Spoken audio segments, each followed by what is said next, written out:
One आज के हमारे वीडियो में हम लोग सीएमए फाइनल लॉ सीरीज का रिवीजन कर रहे हैं और आज का हमारा टॉपिक है social environment economic responsibility of business. ये सेक्शन सी का पार्ट है हमारा। तो स्टार्ट करते हैं। तो इस चैप्टर का मेन टॉपिक क्या है कि एक बिजनेस जो है अपने इन्वायरमेंट में जहाँ वो ऑपरेट कर रही है वो कितना प्रॉफिट के साथ साथ कितना वो उस इन्वायरमेंट के बारे में ध्यान रख के काम कर रही है और एथिकली सही कर रही है कि नहीं। तो यहाँ पर बेसिकली तीन चीज़ है, people, planet and profit. Business को प्रॉफिट के साथ साथ पीपल और प्लैनेट के बारे में ही सोचना चाहिए। ठीक है, तो ये चैप्टर जो है वो 3 पार्ट्स में डिवाइडेड है। हमारा पहला पार्ट में आता है एनवीजी, नेशनल वॉलंटरी गाइडलाइंस। इसका डेफिनेशन है that the guidelines emphasise that business have to endeavour to become responsible actors in the society so that their every action leads to sustainable growth and development and economic development. मतलब profit भी होगा और वहाँ पे उसका planet भी safe रहेगा। तो यहाँ पर बेसिकली इसके तहत 9 गाइडलाइंस है। और हाँ, ये जो एनवीजी पॉलिसी है ना, ये गाइडलाइंस जो है ये जीडीसी बनाया है। जीडीसी क्या है? गाइडलाइन ड्राफ्टिंग कमेटी, इनके थ्रू ये बना है और ये कंप्राइज करते हैं कॉम्पिटेंट एंड एक्सपीरियंस प्रोफेशनल। ठीक है, तो अब इसके अंदर 9 गाइडलाइंस या प्रिंसिपल बोलते हैं। वो principle 1, business should conduct and govern themselves with ETA, ethics, transparency and accountability. The principle recognizes that ethical conduct in all its function and processes is the cornerstone of responsible business. तो एक business को अपना जो operations है वो किस तरह से कंडक्ट करना चाहिए with ethics, transparency and accountability. तो इसमें क्या आता है, और it should emphasise that business should inform all relevant stakeholders of operating risk.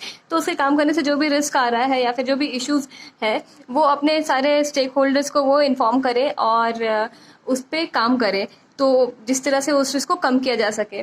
तो कोर एलिमेंट्स होता है। तो कोर एलिमेंट्स क्या है? ये एलिमेंट है जो बताते हैं कि जो प्रिंसिपल है आप उसको कैसे इम्प्लीमेंट कर सकते हैं, उसको कैसे एक्शन में ला सकते हैं। तो इसका कोर एलिमेंट होगा, business should develop governance structures and practices that ensure ethical conduct eight all levels. तो गवर्नेंस स्ट्रक्चर होना चाहिए बिजनेस में और प्रैक्टिसेस जो कि इंश्योर करे कि बिजनेस एक एथिकल वे में रन कर रहा है at all levels. Communicate transparently, not engage in practices that are abusive, corrupt और एंटी कंपटीशन। तो इस सब एक्टिविटी में उसको एंगेज नहीं होना है। ट्रूथफुली डिस्क्लोज करना चाहिए अपना फाइनेंशियल और other matter and report on the status of the adoption of this guidelines. इस गाइडलाइन को कितना वो आप अडॉप्ट कर रहे हैं उस पर रिपोर्ट देना चाहिए। And avoid complicity with the action of any third party that violates this principle. तो अगर कोई थर्ड पर्सन है, कोई थर्ड पार्टी कोई कंपनी है जो कि वायलेट करती है इन प्रिंसिपल्स को, तो उनसे भी वो ज़्यादा मेल मिलाप ना रखे। Principle 2, this says business should provide good services that are safe and contribute to sustainability throughout their life cycle. तो सेकंड प्रिंसिपल जो है गुड्स एंड सर्विसेज का बात कर रहा है, जो कि वो प्रोवाइड करती है to their consumers and customers. तो वो जो भी गुड्स प्रोवाइड करती है वो सेफ होना चाहिए और वो सस्टेनेबल होना चाहिए through out it's life cycle.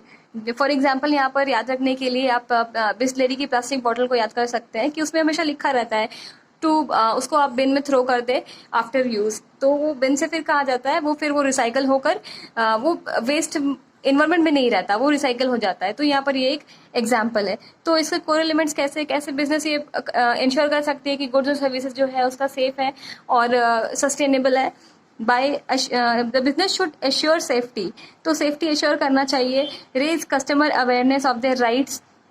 Then ensure that manufacturing process है, जो मैन्युफैक्चरिंग प्रोसेस और टेक्नोलॉजी यूज किया गया है that are resource efficient and sustainable. To regularly review and improve upon the process. तो अपने प्रोसेस को रेगुलरली रिव्यू करें और अपडेट करते रहें as the new technology development. जैसा नया टेक्नोलॉजी आ रहा है आप अपने प्रोसेस को भी रिव्यू एंड इम्प्रूव करें। Recognise that over consumption result in exploitation of our planet's resource. तो रिसोर्स को उतना यूज करें कि उसका एक्सप्लोटेशन ना हो और रिडक्शन इन वेस्टेज का कोशिश करें। Therefore promote recycling of resource, जहाँ तक पॉसिबल है रिसोर्स को रिसाइकल किया जाए। एग्जाम्पल प्लास्टिक का बॉटल जैसे बता रहे थे वही वाला। Then principle 3 talks about employees, wellbeing of the employees. Business को प्रमोट करना चाहिए द वेलबिंग ऑफ एम्प्लॉयज, जो उनका वर्किंग कंडीशंस है, वर्क प्लेस है, उस पर सुधार लाके। It encompasses all policies and practices relating to the dignity and wellbeing of employee. तो जनरली यहाँ इस प्रिंसिपल में एम्प्लॉय का बात हो रहा है। कोर एलिमेंट्स क्या क्या है? Business should respect the right to freedom of association, like labour union का होना जरूरी है, जहाँ लेबर के मांग को ध्यान रखा जा सके और कंपनी इन बातों को सुन सके। Provide equal opportunity at the time of recruitment. तो जब रिक्रूट करे तो इक्वल अपॉर्चुनिटी देना चाहिए, irrespective of caste, creed, gender, male female में भेदभाव ना करे। नॉट यूज चाइल्ड लेबर तो ऐसे भी नहीं यूज करना चाहिए, and force labour.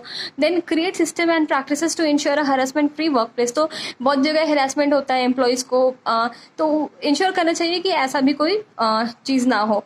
It should ensure harassment free workplace. Take cognizance of work life balance of its employees, specially women. तो वर्क लाइफ बैलेंस पर भी ध्यान देना चाहिए। जैसे कि अभी स्पेन में एक बहुत ही नया लॉ इंट्रोड्यूस किया गया है जहाँ पर वुमेन को 3 days पीरियड लीव मिलेगा। तो it is example of work life balance. उनके लिए ये काफ़ी हद तक बेटर रहेगा। So it is an example of work life balance.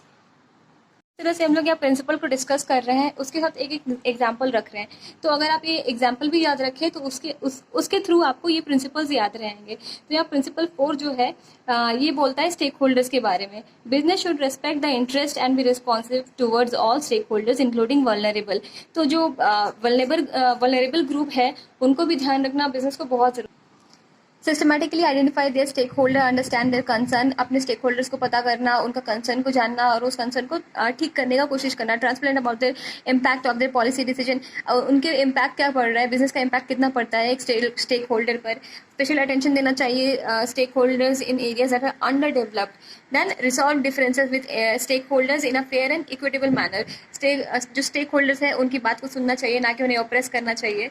तो ये सब कुछ यहाँ पर कोर एलिमेंट्स है। ऑल्सो यहाँ का एग्जांपल होगा नेस्ले कंपनी, जो कि अपने स्मॉल सप्लायर्स जो फार्मर्स हैं उनके लिए किस तरह से पॉलिसीज और लॉ लाई थी जिनके कारण उनको एक अपलिफ्टमेंट मिला। Then we have principle 5, business should respect and promote HR, human resource. तो ये कहाँ से आ रहा है, it imbibes its spirit from constitution of India. And business should understand HR content of Constitution of India, integrate respect for HR in its management and promote the awareness of HR across value chain। पूरे value chain में इसको promote करना चाहिए from supplier to customer. Principle 6 talks about environment. तो यहाँ पर क्या है, utilise resource in an efficient manner, in an optimal and efficient manner by reducing, reusing, recycling and reduce waste. Take measure to check and prevent pollution, adopt cleaner production methods, promoting use of energy efficient, environment friendly development of EMS and report their environment performance. तो यहाँ पर कुछ ये strategy है for environment के लिए business का क्या क्या कर्तव्य बनता है। Then we have principle 7, business when engage in influencing public and regulatory policy should do so in a responsible manner. तो बिजनेस बहुत बार क्या करती है, लॉ, ऐसी पॉलिसी और ऐसे लॉ को लाने की कोशिश करती है थ्रू दी पॉलिटिशियंस जो कि उनके फेवर में हो। तो इसमें आता है democratic in nature, participative by management, legal by compliance so that people get a right message. तो यहाँ पर कोर एलिमेंट्स में ये बेसिक है। तो सपोर्ट नहीं करना चाहिए ऐसे लॉ को जो कि डेमोक्रेटिकली नहीं है या पार्टिसिपेटिव या लीगल नहीं है। Then business should utilise trade and industry chambers to put their issues before authorities. तो through trade and industry chambers उनको अपना बात रखना चाहिए। Principle 8, business should support inclusive growth and equitable development. मतलब सबका साथ सबका विकास।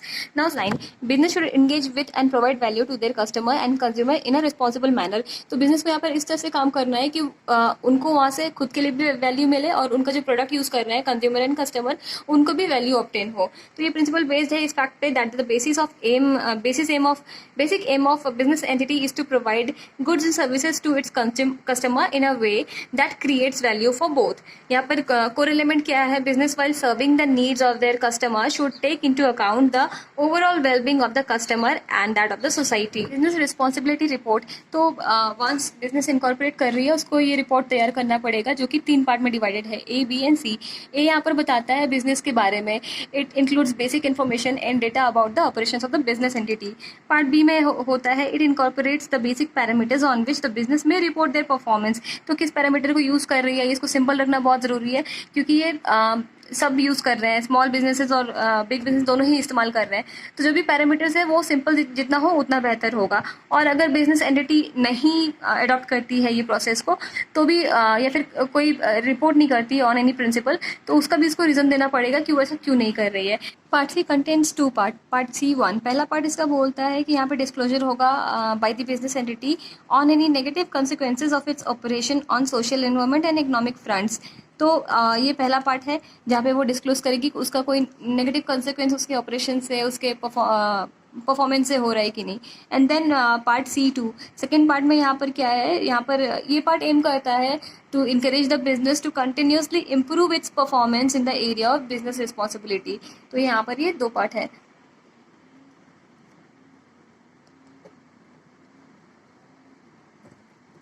तो यहाँ पहला पार्ट खत्म होता है। सेकंड पार्ट शुरू है हमारा सीएसआर एक्टिविटी को लेके। तो यहाँ पर कॉर्पोरेट सोशल रिस्पॉन्सिबिलिटी क्या है, एक अप्रोच है। CSR approach is holistic and integrated with core business strategy for addressing social environment impacts of business. Now it needs to address the wellbeing of all stakeholders and not just the company shareholders. तो यहाँ पर ये CSR किस बारे में बात करती है, ये एक बहुत ब्रॉड कंसेप्ट है जहाँ पर वो सिर्फ प्रॉफिट की नहीं सोचती है, प्लानट की भी सोचती है। एंड देन यहाँ पर ऑल स्टेक होल्डर्स का वेलबींग को ध्यान रखना बहुत ज़रूरी है, and not just the company shareholders. Then we have definition of CSR sustainability. तो सस्टेनेबिलिटी का डेफिनेशन क्या है, development that meets the need of present without compromising the ability of future generations to meet their own needs. तो ये हमारा sustainability का meaning है, हम एक रिसोर्स को यूज़ कर रहे हैं लेकिन उसको एग्जॉस्ट नहीं कर रहे हैं, फ्यूचर जनरेशन के लिए भी वो होना चाहिए। Then it entails a balanced approach to economic progress, social progress and environmental stewardship. CSR in India tends to focus on what is done with profits after they are made. तो profit का आप क्या कर रहे हैं, यहाँ पर इस पर ये फोकस करती है। Benefits of CSR programme, very important topic, exam में यहाँ से क्वेश्चन आ चुके हैं और अभी भी आने के काफ़ी चांसेस है। बहुत इंपॉर्टेंट ये टॉपिक है। ये यहाँ पर बोलता है कि CSR प्रोग्राम का बेनिफिट्स क्या क्या है। तो CSR करने वाली कंपनी को बहुत बेनिफिट है, उसका जो एक फेस है वो टू द सोसाइटी वो बहुत एक अच्छा रहता है, कम्युनिटी में उसका बहुत एक अच्छा गुडविल रहता है।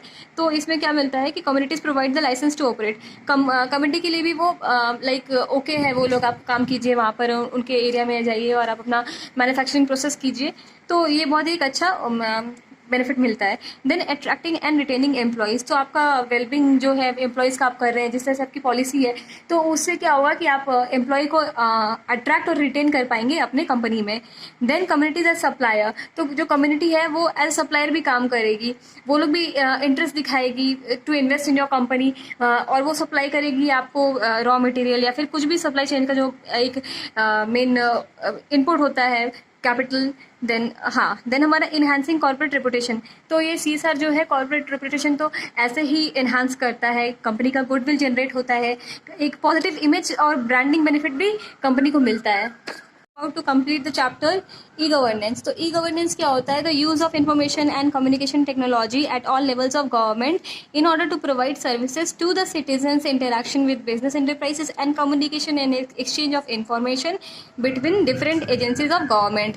ठीक है, और ये एक स्पीडी, कन्वीनियंट, एफिशिएंट मैनर में होता है। देन ई गवर्नेंस क्या है, एप्लीकेशन ऑफ ICT, वही यहाँ पर जो हम लोग पढ़े हैं, information and communication technology for delivering government services, exchange of information, जो यहाँ पर हम लोग देख चुके हैं। तो ये किस किस के बीच में हो सकता है, ये गवर्नमेंट टू सिटीजन के बीच में हो सकता है, और इसका बेस्ट एग्जांपल है इलेक्ट्रिसिटी बिल या फिर आधार। तो ये सब हम लोग क्या कर रहे हैं, एक बहुत ही एफिशिएंट वे में थ्रू ई गवर्नेंस हम लोग कर सकते हैं। यहाँ पर इसका एक मेन क्राइटेरिया क्या फुलफिल हो रहा है, सिटीजन और गवर्नमेंट का जो रिलेशनशिप है वो स्ट्रेंथन हो रहा है यहाँ पर।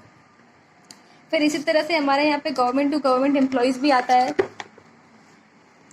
गवर्नमेंट से गवर्नमेंट एम्प्लॉय के बीच ऑनलाइन टूल हेल्प करता है गवर्नमेंट एम्प्लॉय उनके काम में, to send important documents back and forth to their colleagues all over the world instead of having to print out this records. Then government to government, between different government agency आप information provide कर सकते हैं in a very short span of time. Then government to business, तो tax payment इसका एक best example होगा। तो government किस तरह से बिजनेस के बीच ये हेल्पफुल है।